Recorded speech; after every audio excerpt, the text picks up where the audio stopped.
রাস্তায় আটকা পড়েছে প্রবাসী, তার ফ্লাইট মিস হয়ে যাবে। দুর্বৃত্তরা রাস্তা বন্ধ করে রাখছে। বিস্তারিত জানুন তার মুখ থেকে। শেষে একটা আপনাদেরকে কথা মনে করিয়ে দিই। বাংলাদেশের জন্ম নেওয়াটাই পাপ আমাদের জন্য। আমি একজন প্রবাসী রেমিটেন্স যোদ্ধা। দীর্ঘ 3 মাস 5 বছর পরে দেশে আসছি, 3 মাস দেশে থাকছি।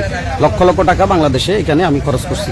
আজকে যখন আবার প্রবাসে যাইতেছি, হাইওয়েতে পুরো হাইওয়েতে আসলাম চৌধুরীর সংসদ সদস্য বাতিল করছে, যার কারণে তার ছেলেরা এখানে পুরা দোনো পাশ ব্লক করে রাখছে। আমি এখানে ব্লকের মধ্যে পড়ে আছি। 6টার ভিতরে আমি পৌঁছতে না পারলে আমার টিকিট ক্যান্সেল। এখন আমি কি করব? আপনারা সংসদ সদস্য হবেন, আপনারা দেশ চালাবেন, দেশ লুটে পুটে খাবেন, ভোগান্তি আমাদের সাধারণ জনগণের।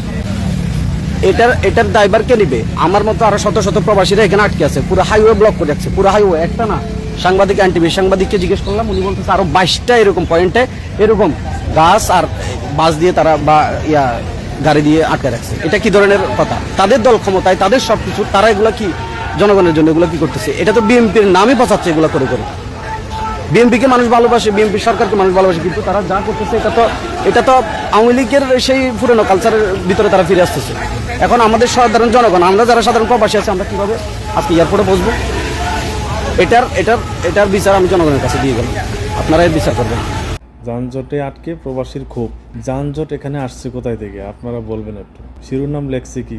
তারা কি ভয় পায় নিউজ করতে? তাহলে নিউজ করে কেন?